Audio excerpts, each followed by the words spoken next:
Hey Credit Warriors, Credit Shuffle here. Well, you saw the title of this video and it is true. Credit Shuffle received a collection letter. You can see that there. Actually, let's just cover up some of that so I don't have to blur it. Credit Collection Services. Ooh, right. So I was kind of shocked at this too, right? But how this happened, and don't worry, this hasn't been reported to the credit bureaus. I made sure of that. But we'll talk about how this happened. So this was from my car insurance. I used to be with Farmers. They're a little bit on the expensive side. So at the end of last year, I switched to Geico. But, you know, Geico, that company with the little mascot that spoils movies. I know, he's dying to see it. Oh, speaking of dying, by the way, I would not get attached to the whale. Because he dies. Theater team, enjoy. Moving on. So I switched to Geico, but I didn't actually specifically phone up and cancel my Farmers insurance. I just kind of let it expire, right? Now, little did I know that if you do that, something weird happens, and they set up a default policy for like 1 week or something like that, where they give you a slightly higher deductible than one I had. I don't know. It was kind of weird, okay, that if you don't renew it by a certain time, it kind of resets to some kind of default policy, and they charge you for that. So basically, at the end, after I had switched to Geico and assumingly just let my Farmers policy run out, I started receiving letters from Farmers like, hey, this is your premium, you should pay it if you want to keep your coverage. I just ignored them because I didn't want to keep my coverage. And then more letters started coming, and I didn't even bother to open those because I was like, well, this is just the same thing, right? And then a few weeks later, I get this credit collection agency letter. I was like, oh my God, what is this? And it's for $116 from Farmers, right? And it turns out that they charged me $116 for 1 week of coverage for a slightly adjusted premium. So what I did was I phoned up this credit collection services, and I told them that it seems like it's in error and I'm going to be disputing it. So they put a 30-day hold, something like that, on it. And I asked them if they're going to report to the credit bureaus, and they actually told me they don't have the authority to do that, which kind of surprised me. But anyway, that's what they said. I don't know whether that's permanent forever or whether just within the first 30 days or something they're not allowed to. I'm not sure.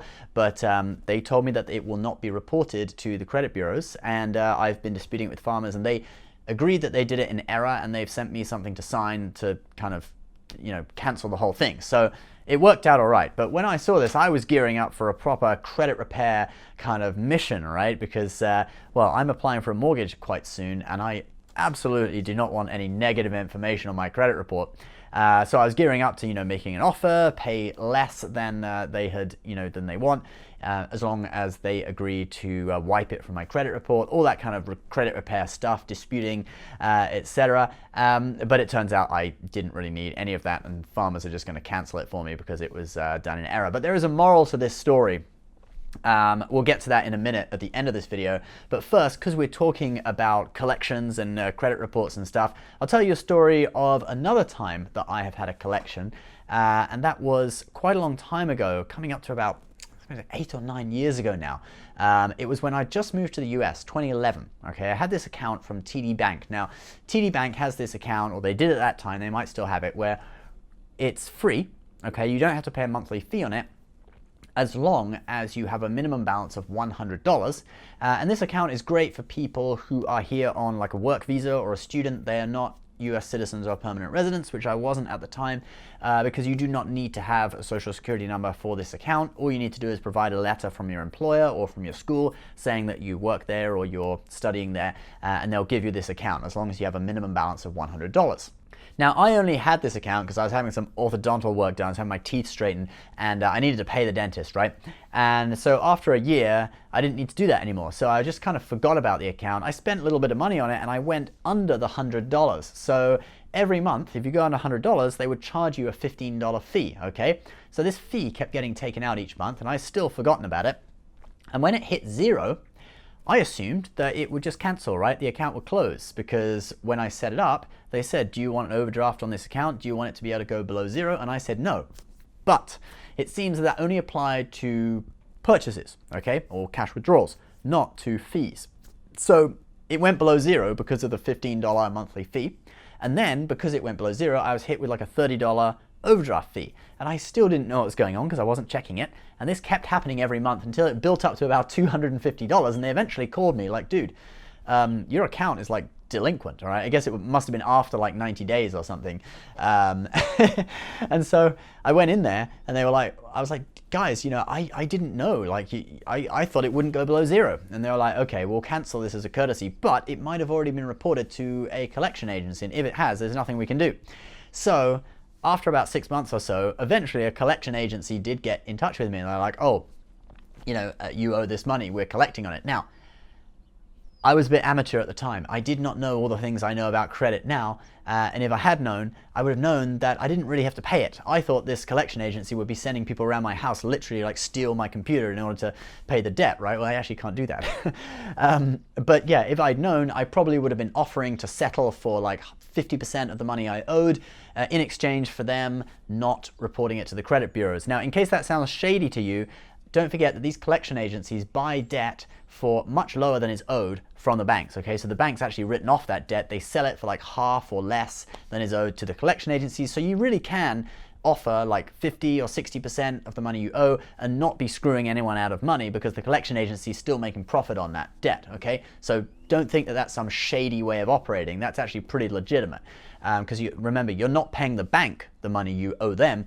You're paying some collection agency who's already bought the debt off the bank. It's already off the bank's hands. And the longer it goes on, it changes hands even more through different collection agencies. They're buying it for less and less each time. So you really can offer less. But I didn't know that at the time, so I actually just settled it.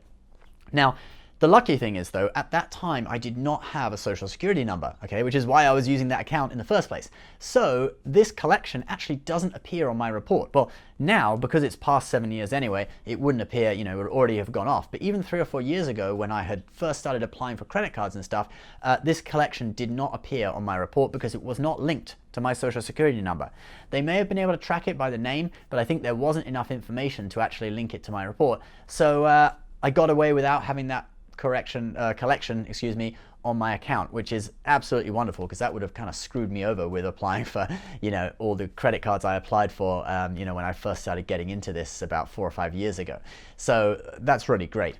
Now, I think the moral to this story, guys, from both these instances, this recent collections letter and that thing that happened like 8 years ago now, is that don't just leave things and feel like you just let them expire, okay? If it's like car insurance, electricity bill, company, something like that, don't just not pay it and think that your account will get closed.